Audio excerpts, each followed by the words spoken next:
नमस्कार, मैं हूं अंजलि कृष्णा और आप देख रहे हैं क्लीन न्यूज यूपी। चलिए शुरू करते हैं यूपी की शाम तक की 10 बड़ी और अहम खबरें, वो भी फटाफट अंदाज में। यूपी चुनाव हलचल, बसपा गांव गांव अभियान शुरू। अखिलेश ने भाजपा पर तानाशाही का आरोप। यूपी पंचायत चुनाव की तैयारियों के बीच बसपा ने गांव गांव सदस्यता अभियान शुरू कर दिया है। पार्टी सुप्रीमो मायावती ने 7 सितंबर को लखनऊ में महत्वपूर्ण बैठक बुलाई है, जिसमें पंचायत चुनाव की रणनीति और प्रत्याशियों के चयन पर चर्चा होगी। बीएसपी का लक्ष्य 2027 के विधानसभा चुनाव के लिए मजबूत आधार तैयार करना है। वहीं सपा अध्यक्ष अखिलेश यादव ने भाजपा सरकार पर तानाशाहीपूर्ण रवैया और जनता के साथ बेईमानी का आरोप लगाया। उन्होंने महंगाई, बेरोजगारी और पर्यावरण नुकसान के लिए भाजपा को जिम्मेदार ठहराया और जनता से भाजपा को हटाने का आह्वान किया। राजनीतिक गलियारों में हलचल तेज है। यूपी में अब नहीं होगी गन्ना बीज की किल्लत। किसानों को हर साल मिलेगा 15,000 क्विंटल अतिरिक्त ब्रीडर सीड। गन्ना किसानों की आय बढ़ाने और उत्पादकता सुधारने के लिए योगी सरकार ने बड़ा कदम उठाया है। कानपुर स्थित राष्ट्रीय शर्करा संस्थान और शाहजहांपुर की उत्तर प्रदेश गन्ना शोध परिषद के बीच समझौता हुआ है। इसके तहत एनएसआई अपनी 52 एकड़ भूमि पर गन्ने का गुणवत्तापूर्ण बीज तैयार करेगा। इस पहल से किसानों को हर साल करीब 15,000 क्विंटल अतिरिक्त ब्रीडर सीड मिलेगा। वैज्ञानिक खेतों का निरीक्षण कर तकनीकी मार्गदर्शन देंगे। बेहतर बीज मिलने से गन्ना उत्पादन और किसानों की आय दोनों में वृद्धि होगी। साथ ही चीनी उद्योग भी मजबूत होगा। यूपी की सेहत और इंफ्रास्ट्रक्चर को बूस्टर डोज देगी जीएसटी दरों में कटौती। 30,000 करोड़ के फायदे का अनुमान। जीएसटी दरों में कटौती से यूपी को स्वास्थ्य और इंफ्रास्ट्रक्चर दोनों क्षेत्रों में बड़ा फायदा होने जा रहा है। सीमेंट पर 10% जीएसटी घटने से निर्माण कार्य तेज होंगे और घर बनाने की लागत कम होगी। वहीं स्वास्थ्य और जीवन बीमा पर जीएसटी शून्य होने से 90 लाख और लोग बीमा कवरेज के दायरे में आएंगे। फार्मा व स्वास्थ्य सेवाओं में 20% तक ग्रोथ के आसार हैं। शुरुआती तौर पर यूपी को 3500 करोड़ का राजस्व नुकसान हो सकता है, लेकिन दीर्घकाल में 30,000 करोड़ का लाभ मिलेगा। इससे उद्योग, एमएसएमई और उपभोक्ता बाजार को भी बूस्ट मिलेगा। यूपी में विंटेज गाड़ियों का रजिस्ट्रेशन शुरू। परिवहन सेवाओं में 48 ऑनलाइन सुविधाएं और नई बसों का लोकार्पण। यूपी की योगी सरकार ने गाड़ी प्रेमियों और यात्रियों दोनों को बड़ा तोहफा दिया है। अब राज्य में 50 साल से अधिक पुरानी गाड़ियां कबाड़ नहीं बल्कि विंटेज मानी जाएंगी और इनका रजिस्ट्रेशन आरटीओ कार्यालयों में संभव होगा। विंटेज आरसी की फीस 20,000 और नवीनीकरण 5,000 तय की गई है।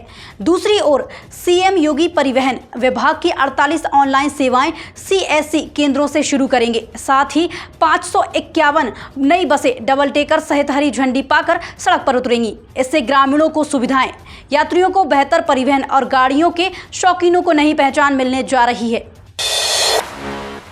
सीएम योगी का ऐलान। यूपी पुलिस में अग्निवीरों को 20% आरक्षण। गोरखा म्यूजियम व युद्ध स्मारक का शिलान्यास। मुख्यमंत्री योगी आदित्यनाथ ने घोषणा की है कि यूपी पुलिस में अग्निवीरों को 20% क्षैतिज आरक्षण मिलेगा। उन्होंने कहा कि सरकार बोलने से ज्यादा काम करने में विश्वास रखती है और वीर नारियों की सामाजिक सुरक्षा की गारंटी भी देगी। गोरखपुर में सीएम योगी और सीडीएस जनरल अनिल सिंह चौहान ने गोरखा युद्ध स्मारक के सौंदर्यीकरण और गोरखा म्यूजियम का शिलान्यास किया। यह स्मारक गोरखा सैनिकों की वीरता और भारत नेपाल रिश्तों की पहचान बनेगा। परियोजना पर 44 करोड़ 73 लाख रुपए खर्च होंगे। म्यूजियम में light and sound show, 7D theatre और आधुनिक सुविधाएं भी होंगी। यूपी में जिलावार औद्योगिक यूनिट लगाने की कवायद तेज। 30,000 एकड़ लैंड बैंक उद्योगों के लिए रिजर्व। उत्तर प्रदेश को देश का ग्रोथ इंजन बनाने के लक्ष्य के तहत जिलावार औद्योगिक यूनिट लगाने की कवायद तेज हो गई है। सरकार ने एक्सप्रेस वे और राजमार्गों के किनारे 30,000 एकड़ से अधिक भूमि उद्योगों के लिए रिजर्व की है। कंपनियों को निवेश प्रस्ताव भेजे जा चुके हैं। जिलाधिकारियों की परफॉर्मेंस रिपोर्ट इसकी प्रगति पर आधारित होगी और सर्विस बुक में गुड एंट्री दर्ज की जाएगी।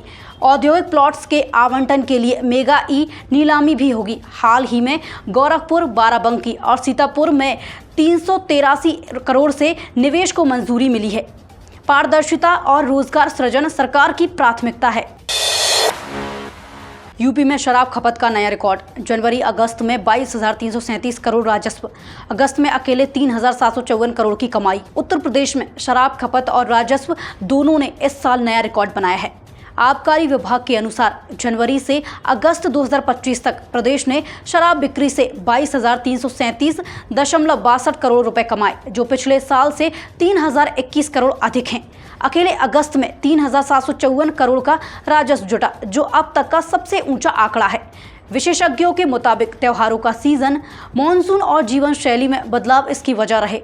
आबकारी राज्य मंत्री नितिन अग्रवाल ने कहा कि पारदर्शी व्यवस्था और अवैध शराब पर सख्ती से जनता का भरोसा बढ़ा है, जिससे अधिकृत बिक्री में तेजी आई है। अमरोहा में बाल तस्करी रैकेट का भंडाफोड़, बंधुआ मजदूरी से 4 बच्चे मुक्त, सरगना मुकेश गिरफ्तार। अमरोहा जिले में बाल तस्करी गिरोह का भंडाफोड़ हुआ है।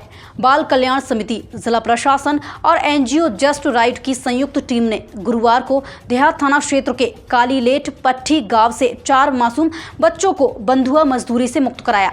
ये बच्चे बहराइच से लाए गए थे और लंबे समय से कैद में रखकर जबरन काम कराया जा रहा था। सरगना मुकेश बच्चों की तस्करी कर मजदूरी में झोंकता था। बच्चों को सुरक्षित चाइल्ड हेल्पलाइन को सौंप दिया गया है। मेडिकल जांच के बाद उन्हें परिजनों के पास भेजा जाएगा। टीम को 4 और बच्चों की मौजूदगी की जानकारी मिली है। देवरिया अलीगढ़ में सड़क हादसे, महिला समेत 5 की मौत। तेज रफ्तार और लापरवाही से बढ़ रहे जानलेवा हादसे। उत्तर प्रदेश के देवरिया और अलीगढ़ में दर्दनाक सड़क हादसों में 5 लोगों की जान चली गई। देवरिया के कसिया रोड पर सड़क पार कर रही 40 वर्षीय महिला को बाइक ने टक्कर मारी। इसके बाद बाइक ट्रक से टकरा गई। हादसे में महिला किशन चौहान और अनूप कुमार की मौत हो गई, जबकि एक युवक गंभीर रूप से घायल है। वहीं अलीगढ़ गाजियाबाद हाईवे पर पचमेड़ा मोड़ के पास तेज रफ्तार बाइक डिवाइडर से टकरा गई। हादसे में दिल्ली निवासी सीटू और प्रमोद की मौत हो गई। स्थानीय लोगों ने प्रशासन से सड़क सुरक्षा के लिए ठोस कदम उठाने की मांग की है। गोरखपुर बदायूं में रिश्तों के खूनी खेल, पत्नी की गोली मारकर हत्या। उत्तर प्रदेश में 2 अलग अलग जिलों में रिश्तों की आड़ में खून खराबा देखने को मिला।